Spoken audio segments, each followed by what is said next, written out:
Hello, welcome to my channel, A New Day 365, my channel on addiction, relapse, and recovery. So this is a response video. I'm making this video in response to Seko and Kathy Henry. Seko, you asked to just keep you updated, and Kathy Henry, you asked to what my relationship is like with my parents. So let's start with this. Um, so I'm doing well. Uh, life's good today. Um, I've started working. I'm employed. The place where I was volunteering since I think I started last May. They hired me on, so I am working, and that's been an amazing opportunity, great experience. I'm working with people in the community, those that are underhoused, those suffering from um, mental health issues and addiction issues. And just those on the outer margins of society, just like the elderly. Like I'm working with a wide range of people. It's kind of like peer support, outreach. I'm just able to sit and talk to people, feed them, help clothe them, um, and just be a friend. Really, it's really great, um, right? Like I said, it's kind of peer support. We're equals. I'm not above anybody. I'm not below anyone. But I'm just there to kind of just you know be friendly. Um, so at the same place, I've also started a recovery workshop, which I co-lead, co-facilitate every Wednesday, and that's been going on for about 6 or 7 weeks now.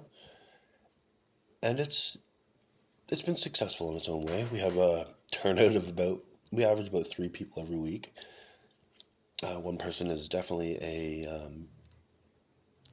like she's been coming back week after week, and it's just a safe place for us to sit and talk about our recovery, our thoughts, our emotions, and you know, we get a we get someone we get a new person every week or so who's curious about what's going on. Last week, actually, it was only me and one other person, and it's the person. The strangest thing, the person who showed up was my meth dealer out on the street, right? Um, and we sat, we talked. It was a good conversation. We talked about, he's got a kid, I've got 2 kids. So we kind of sat and talked about like how our choices have affected the lives of our children, or how they have possibly affected their lives. And it was a really insightful conversation. Uh, yesterday, I, yesterday, Monday, I was asked to give a talk to a group of high school age children. My first speaking engagement, um, and I was scared. I was very afraid to do it. You know, at first I wasn't sure I should say yes, but then I realized it was a great opportunity, and they offered to pay me for it, so that helped. Um, and yesterday morning, being the selfish addict that I can be, the thought crossed my mind a few times. I should just bail. I should bail. I should just not show up. But I fought those thoughts, and I showed up an hour early, and I sat and I talked to anybody I could, just to tell them how fearful I was. And you know, people were great. They've encouraged me. My boss told me they chose me for a reason. So I sat and I talked to these kids and their adult supervisors. It was a group of 8 kids and 4 adults. They come from a church youth group out of the city, from Guelph, Ontario, and they were coming in for the week um, to volunteer at different shelters, food banks, a retirement home, and they just wanted to hear my experience. So I talked about my experience in life, my life experience, where I've been, what I've done, and where I am today, and how I've accomplished the things that I have, um, and my relationship with God and how that's affecting my my path currently. They were really engaged. They asked a lot of good questions, some tough questions, but I was honest and, I give them some hard truths, and some gritty truths. But I think I prepared them for, like, they were kind of wondering what to expect uh, when they go out into the streets, because they had actually packed some lunches and they wanted to hand them out to people on the street who are in need. And I kind of prepared them for that, suggested who they look for. I talked about the place where I work, the clients we serve, the guests we serve, and the programs we offer, um, how we can advocate for people and connect them with other resources in the city. Toronto's amazing. It has a lot of resources for um, people who seek them. We just have to know how. We just have to want to, and they're there. There's a lot available. Um, oh, I've I finally got out of the treatment and sober living um, environments. I am living on my own. I've got my own place. Um, right? I haven't lived on my own in 3 or 4 years, or like, you know, I lived on my own for a short while after the wife and kids moved out. Um, for a short time, and I think that was 2020, 2021, something like that. So I'm out of this treatment center, sober living um, circuit that I've been doing, and it's not still not where I want to be, but it's a step up. It's a step in the right direction. I'm independent living. I'm responsible for myself. I'm accountable to myself. In that situation, as a sober person, I'm still accountable to other people. I'm accountable to my friends. I'm accountable to my sponsor, my kids, their mother, my family. Um, so, just in regards to living on my own, I'm accountable to myself, right? And that's difficult. So, I think, as long as I keep an active routine, like a steady routine, as long as I spend a lot of time out of my house and not isolating in that room by myself, I should be okay. I'm working, I'm still volunteering, I'm going to the gym, I'm doing meetings, I'm connecting with other people from the fellowship. I'm connecting with people out who are just normal people, sober people, or just normal people who have nothing to do with the AA program, the 12-step program, which is unreal. That's pretty wild. I dated this girl for a short while. I don't know. It was good for the. It's like that Puddle of Mud song. It was good for about an hour. After that, shit went sour. She fucking hates me. I don't know if she hates me, but it just I've got this weird relationship with my kid's mom where it's like on again, off again. Um, she allows me at her house and this comes to the kids, and other people don't understand that, so they can't really accept the fact that I sleep over um, at my kid's mom's house, right? And whatever, like, I'm not prepared to like just stop doing that for someone I've known for a month, right? I've got to see my kids, and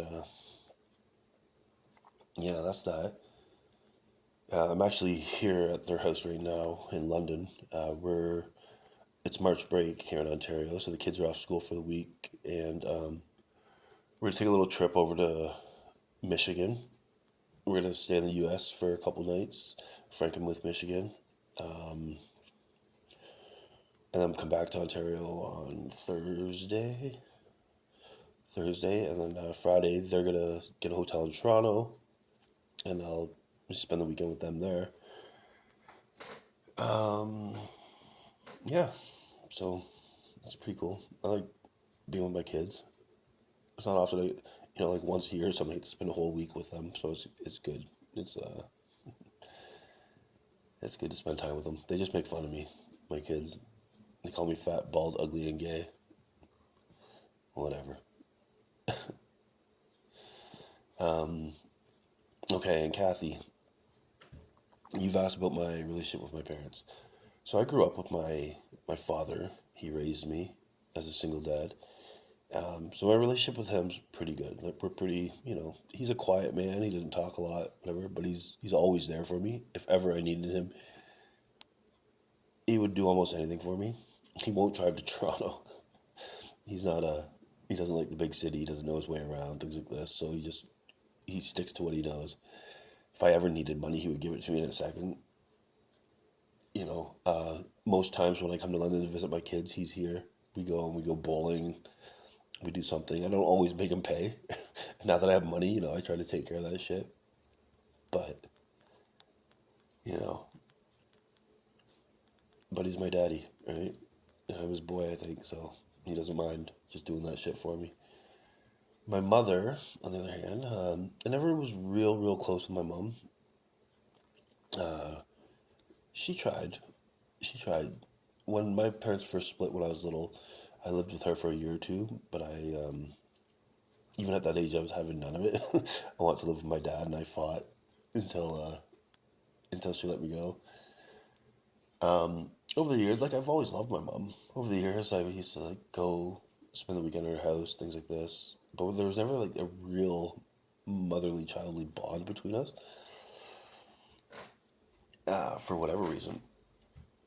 Um, she had her shit going on in life, and I think she might have resented me a little bit for choosing my father. I think she resents herself for allowing me to go live with my dad. Um, since I started getting sober, like whatever it was, like when I started actually working the 12-step program over a year ago, and I got to my step 9 amends, the sponsor I had at that time suggested that I start texting her once a week, and I did. Sometime later, when I did another step 4 and 5 with, excuse me, a new person, he suggested I step it up and I call my mother once a week. So I've been trying to do that. I've missed a couple times, but I texted her today because forgot to call her Sunday because I tried to make it Sunday nights. So I've been doing that. I've been calling her. We talk on the phone for a while. Trying to mend that relationship and make it the best I possibly can. I was there at Christmas time. I went and saw my mom. I hadn't saw her in about a year, more than a year maybe. Um, and so that relationship is being mended. So yeah, that's that. So I'm doing well. Uh, I am trying to. I'm not actively making amends at this time. There are a bunch of amends I need to make, but I am actively just kind of trying to do living amends. Just meaning that I'm just trying to live better every day and be a better person to all. Remember that all people are children of God and to treat them as such, not to use them, manipulate them, or um, just, yeah, use them for my own means. Um, it's difficult. It's not difficult, but sometimes I get caught up in my old ways. Sometimes I find people really annoying. Some oh my goodness. I'm just thinking about this one uh, this one person I see who comes into the place I work. Every time I see him, I kind of just I irk. Honestly, like there's a part of me that just doesn't like him, and for no particular reason except I just whatever my own judgments. Um, yeah, yep, yep. I don't know what else is going on. I'll try to make I'll try to up or post again sooner. maybe in a couple days. But thank you for showing interest in my recovery and asking for updates. Um, I do. I love you all, um, and you're all part of my recovery community. So thank you for being there and showing interest. I love you. Have a great day. Bye.